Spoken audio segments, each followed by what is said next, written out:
Hey everyone, welcome back to AI.Divine Insights. Today, we're going deep, like really deep.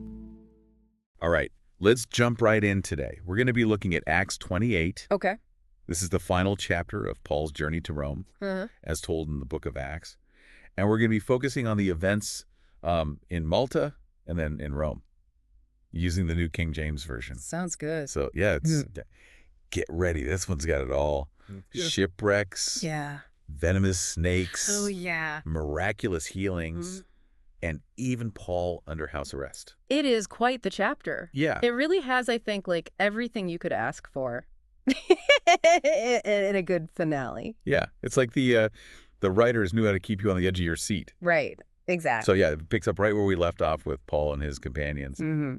They're shipwrecked on this island of Malta. Right. And the people they meet, the Maltese people, are actually described as barbarians in the text. Yeah, it's interesting because that term barbarian, it was often used by the Romans to describe anyone outside of the Roman Empire. And it often, carried these connotations of being, uncivilized or even savage. And like backwards or something. Exactly. Yeah. But what's really fascinating is how the Maltese people completely defy that stereotype. Totally. Right from the start, they show incredible compassion to these, strangers, shipwrecked strangers, right, who've just washed up on their shores. Yeah, I mean, they build a fire to warm them up, offer them shelter. Yeah. Show them just genuine hospitality. Yeah, it makes you wonder if the label barbarian really says more about the Romans and their own kind of limited view of the world. Yeah, their own biases. Right, exactly, Yeah. than it does about the Maltese people themselves.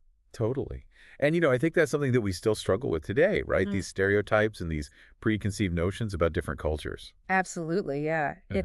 The story really challenges us to, examine our own assumptions. Yeah. And to look beyond those kind of easy labels that we put on people. Yeah, and to recognize, like, that kindness and compassion can really be found anywhere. Oh, absolutely. In the most unexpected places sometimes. Definitely.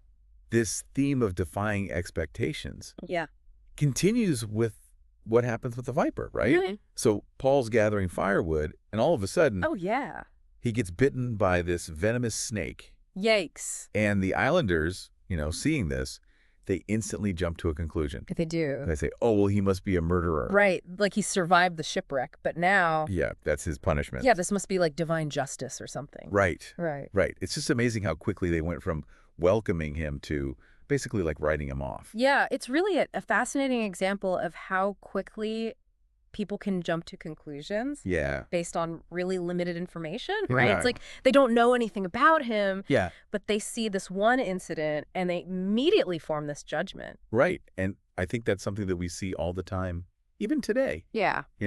People forming opinions based on just a little bit of information or just on appearances without really knowing the full story. Absolutely. And what makes this whole incident even more interesting is how the islanders react when Paul just shakes off the viper. Right. Like it's nothing. No big deal. And he's completely unharmed. I mean, their perspective does a complete 180. Yeah, they're like, he's a god. Exactly. They go from thinking he's cursed to like worshiping him. Yeah, it's almost comical how quickly their perception shifts. Right. It's like whiplash. Yeah. But it raises this really interesting question, right? Like, are we really that different from those islanders? Right. How often do we let our initial impressions like totally color our judgment, even when we're confronted with evidence to the contrary? Yeah, good point.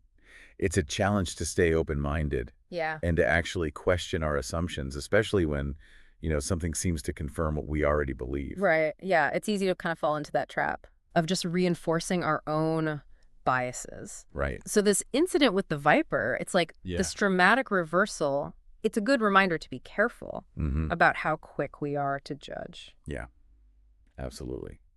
And speaking of dramatic, we can't forget about the healing miracles. Oh, right. That Paul performs while he's on Malta. Yeah, he doesn't just shake off snakes. Yeah.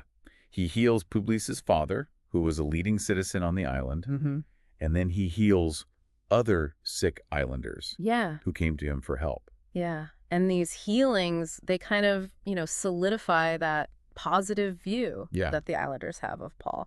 Right. It really kind of, cements their belief in like his divine connection, It's this tangible demonstration of his ministry and the miraculous power that was with him. Right, like he's showing them his compassion as much as he's telling them about it. Exactly. Yeah, and it's interesting because, the islanders, in response to all this, they continue to be super hospitable towards Paul and his companions. They're just incredibly generous. Yeah. When they leave to go to Rome, they shower them with gifts and provisions. Yeah, it's a beautiful testament to their generosity and their kindness. It really paints this vivid picture of human compassion, and the power of like challenging those preconceived notions. Totally. It's a very moving kind of part of the story.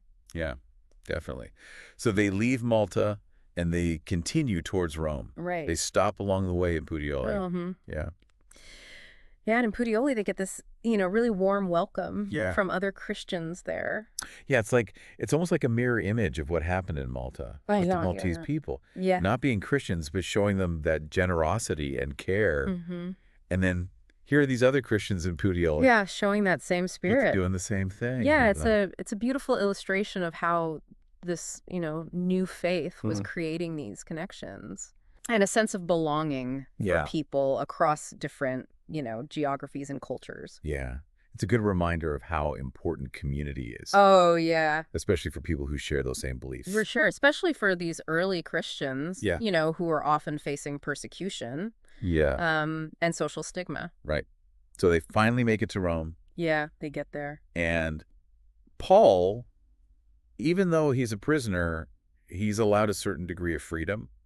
Yeah, he's under house arrest, so, he's got a soldier guarding him, but it's not total freedom, but it's a significant level of leniency considering his situation. Right. He can have visitors. Yeah. He can continue his ministry. Exactly. To some extent. And he doesn't waste any time. He immediately reaches out to the Jewish leaders in Rome. Yeah, that's right. That's a pretty bold move. Yeah. Considering, the controversy surrounding him. Right. And the accusations against him. But he really wants to address all the rumors and the misinformation about him and the Christian sect. He's like, I haven't committed any crime against my people or our customs. He's really trying to clarify his position and open a dialogue. Yeah, and remember, he had appealed to Caesar, but not because he wanted to accuse his own nation, but just to make sure that he got a fair hearing. Exactly. It's a very complex situation with a lot of different kind of political and religious, currents going on. Yeah. At the heart of it, of course, is Paul's commitment to sharing this message of Jesus. Right. Which he sees as, the fulfillment of the hope of Israel. Yeah. So that sets up this really interesting kind of theological discussion. Yeah. It's interesting to me that the Jewish leaders don't seem to know a lot about Paul. Right. Like they haven't really gotten the memo. Or about the charges against him. Yeah. They're curious, though. They are, yeah. They're willing to listen. Yeah. Even though there's already, this negative kind of buzz about the Christian sect. Yeah, so despite that bias, they're willing to hear him out. Yeah. Which is cool. It's great. Yeah. Yeah, it really highlights this kind of tension between, established beliefs and new interpretations. Right. This clash of perspectives, I guess you could say. Yeah. Which is just as relevant, I think, today as it was back then. Yeah. So Paul, he jumps right into explaining and testifying about the kingdom of God. Yeah. And he's using both, the law of Moses and the prophets to try to convince his audience. Yeah. And just like in Malta, there are mixed reactions. Yeah, not everyone is on board. Yeah, some are persuaded, but others are still skeptical. Right. I think that just shows that even with the best arguments, not everyone's going to agree. Yeah, people's beliefs are complex, right? Right. They're shaped by their experiences, their culture. Totally. All sorts of things. Yeah. And this leads to this moment where Paul quotes the prophet Isaiah. Oh, yeah. Where it says that some will hear but not understand. Right. It's like a perfect summary of the challenges of faith. Yeah. And, it's almost like foreshadowing, right? Yeah, I see that. Of the resistance that Paul's going to continue to face, spreading the message. Yeah, like not everyone is going to accept these new ideas. Right. Especially when they challenge, long-held traditions. Yeah, for sure. And beliefs. But, despite all of this, Paul doesn't give up. He doesn't. Even though he's under house arrest, Yeah. he keeps preaching. For 2 whole years. And teaching about Jesus. Yeah. It's incredible. It shows his dedication. It really does. I mean, it would have been so easy to just get discouraged. Yeah. By those mixed reactions, by the limitations that are put on him. Yeah. And you know what's fascinating to me is that the text actually says, yeah, no one hindered his work. Yeah, it seems like even with all the controversy around Christianity, there were still spaces where it could be, shared and discussed openly. Yeah. Maybe, Paul's approach of engaging in dialogue, and using the scriptures to present his beliefs. Maybe that helped create a more tolerant environment. Yeah. So maybe the house arrest, instead of being a setback, was actually kind of a strategic advantage. A blessing in disguise.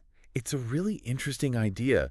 Like, we often think about limitations as just, negative things, obstacles that hold us back. Yeah. But maybe like with Paul, sometimes they can create, unexpected opportunities. Yeah, because think about it. If Paul hadn't been confined, he might have been constantly on the move. Yeah. Traveling from city to city. Right. And facing opposition everywhere he went. Right. Always having to pack his bags.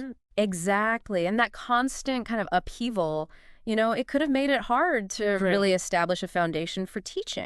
Right. And spreading the message. So maybe his house arrest, it limited his physical movement. Yeah. But it also gave him a chance to have those deeper conversations, write letters. Yeah. Really build up the Christian community in Rome. Exactly. It allowed him to focus on teaching and writing. Right. And maybe even reach a wider audience that way. Right. Through those letters. Right. Through the work of his followers. Yeah. And, by staying in one place, he could develop those, stronger relationships with the people who came to hear him. Yeah. It really changes how we think about ministry. Yeah. Doesn't it? We always think about success as spreading out, reaching as many people as possible. Right. Bigger is better. Right. But Paul shows us that sometimes focusing on a smaller group can be just as powerful. Maybe even more so. Right. Right. It really makes you think about limitations in a new way. Yeah. Do we see them just as roadblocks or as chances to be creative, to innovate? Yeah. How often are we frustrated by constraints? Right. Whether it's, stuff happening around us or even our own limits. Yeah. But maybe those things are actually pushing us to find new ways to, express ourselves or connect with people. Yeah. Paul's story reminds us that those limits don't have to define us. They can refine us, redirect us. Yeah. Help us find a greater purpose. Yeah. Just like his house arrest turned into this opportunity to really deepen his ministry. So Acts 28, it's this really powerful ending to the book of Acts. It is. It's a story about facing challenges head on, but it's also about how those limitations can actually become opportunities. For growth. Yeah. For change. Absolutely. It's really about, the power of the human spirit and how new ideas can take root even when things are tough. And as we think about Paul's story, it makes us think about our own limitations. Yeah. Are they just things to overcome, or are they chances to find hidden strengths, Yeah, discover new skills. Find new paths to reach our goals. Yeah. Acts 28 really challenges us to, look at limitations in a new way. Yeah. To be open to the unexpected and to remember that sometimes what seems like a setback might actually be a stepping stone. Yeah. Thanks for joining us today. Yeah, thanks for listening. We hope you enjoyed this deep dive into Acts 28. Yeah, we hope it gave you some things to think about. And we encourage you to keep exploring, both in Scripture and in your own lives. Also, please like and subscribe to AI.DivineInsights for daily podcast episodes. See you next time.